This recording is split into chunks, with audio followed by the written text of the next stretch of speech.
Will I ever be able to sit again? I am living proof that after an episiotomy, eventually you will be able to sit again. But until then, here are 9 tips to help with pain relief after that episiotomy. Number 1, rest. This is going to seem pretty obvious, but as a new mom, especially if you have other kids running around, it's really hard to just be like, okay, everybody wait on me hand and foot, right? We want to be self-sufficient. We want to get things done. But this is the time to really rely on family and friends that have said, hey, how can we help? Take them up on this. Get help. You take care of baby. Let them bring baby to you. You know, you are just taking care of your basic needs at this point because it really is a lot to heal from an episiotomy. And the more that you're up and moving, the more gravity is working and putting extra forces on your pelvic floor muscles, which could actually send, you know, more blood and more fluid to the area and cause more swelling and more pain. So really try to take that seriously and rest as much as possible. If you don't have support from family and friends, there are postpartum doulas. They come, they make snacks for you, they can help you with the baby, they can help you with household like laundry, whatever you need. If you have the financial means to do this, they can be a great resource. So look into that. The second thing is ice. Now I know we've all seen those like big ice packs that you pop and then you stick them in your underwear with all the other paraphernalia that you've got going on in your crotch region at this point. But they really can bring a lot of relief because like I said, we are healing, we are swollen because our body is saying injury and they just start sending all these extra cells there and the fluid is building up there and there's tons of blood flow and it makes things pretty swollen and the swelling makes things pretty uncomfortable and ice helps with pain relief. So use ice packs, whether you make your own padsicles or you use the ones from the hospital or with your birth kit, whatever the means is, utilize those ice packs. And the third thing is to sit on soft surfaces. Now I know this seems pretty obvious because you're probably on the couch or bed a lot, but I know for me, after mine, I wanted to sit at the table with my family and I wanted to just feel a little bit normal, you know, sometime that first week when I was finally like ready to move around a little bit. And I sat down at our kitchen chairs and I was like, holy Toledo, this hurts, right? So think about where you're going to be sitting. Add pillows or maybe put a towel there, whatever you need to do to try to make that surface just a little bit softer. You can even like buy donuts or things to sit on where your perineum isn't even going to be touching the chair, and that can be really comfortable and helpful as well. My fourth tip for you is to think about your bowel movements, your poop habits. So if you delivered at the hospital, they probably were trying to talk you into stool softeners, or maybe you were prepared, you brought like a magnesium powder to the hospital, you wanted to really make sure you didn't get constipated. Well, even after you go home, you are now in charge of making sure you don't get constipated. The reason being is that, one, when you're constipated, you have to push hard and bear down, which puts more pressure on your pelvic floor muscles.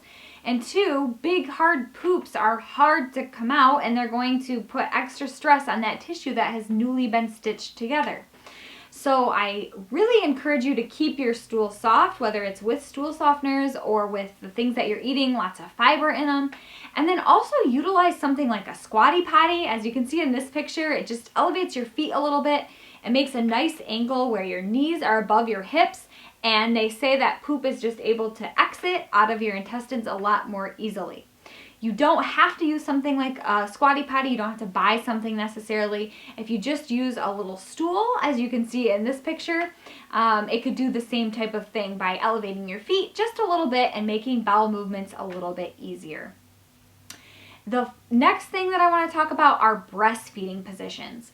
So sometimes not sometimes, we're always feeding our baby. Whether you breastfeed or you're bottle feeding, you are spending a ton of time sitting and feeding your babies, especially in those first couple weeks. So we want to make sure we're in a position that is going to be most comfortable for you and your perineum. So have you ever thought about reclining back while you feed your baby? As you can see from this picture, you're just going to load up a bunch of pillows behind you. You can do it on your couch, you could do it in your bed, and just reclining decreases that amount of force and stress on our pelvic floor muscles. You could also utilize a side lying position. This is a position that's way underused. We can actually get a little bit of extra rest as moms if we are in a side lying position. As you can see, there's no contact with your perineum and the bed or the chair, and there's no gravity forces working on you, so this can really be a lifesaver if you've had an injury to your perineum during delivery. So be sure to use a blanket or a pillow to prop your newborn up. If they're small or depending on the size of your breast, you still want to have a good latch so that you don't end up with sore nipples. The next thing that I want to talk about when it comes to relieving pain after perineal trauma because of an episiotomy is making sure that you are addressing those trigger points within your pelvic floor. So here's the deal. Like I said, they're sending tons of cells to that area and they're trying to just heal it, that skin and other tissues as quickly as possible. Unfortunately, that skin is not usually as agile, not as elastic as it was before you delivered your baby, and so sometimes the muscles and tissue around get trigger points. Just like if I went out and decided I was gonna, do a bunch of gardening or try a new exercise and I used a lot of arm and shoulders, I would probably be sore the next day. I might have some knots in my neck or my back, and I would need to address those to be more comfortable. So that is exactly what you are going to do with your pelvic floor. You're going to either you yourself with fingers, you could have your partner use fingers. You can also buy wands, which are specifically made and formed to be able to reach internal trigger points, and you could use something like that. If you're wondering, like, what exactly do I do to relieve trigger points in my pelvic floor, either internally or externally, you could also get a consult with a physical therapist. I know for me, it really helped to work with a physical therapist for several months after my episiotomy to be able to prepare for intercourse. If you're interested in talking with me one-on-one, go ahead and click the link below and I will get you set up with a virtual consult where we can work through a plan that is going to work for you to be able to make sex more comfortable. The other thing that you can do is be stretching your pelvic floor muscles. So you're not going to do this right away, but as you work through the healing process, you might have some tightness in your pelvic floor because, like I said, tons of tissue, everything healed, and it just really latched down and it's not as flexible as it was before. So, as you can see from these pictures, they're basically ways to open up your hip adductors or those internal thigh muscles, as well as your pelvic floor muscles. When you open those regions up, you're more likely to take big breaths that open up your pelvic floor. Check out this video about belly breathing so that you can coordinate your breathing with your pelvic floor stretches, and I think you'll find it really helpful.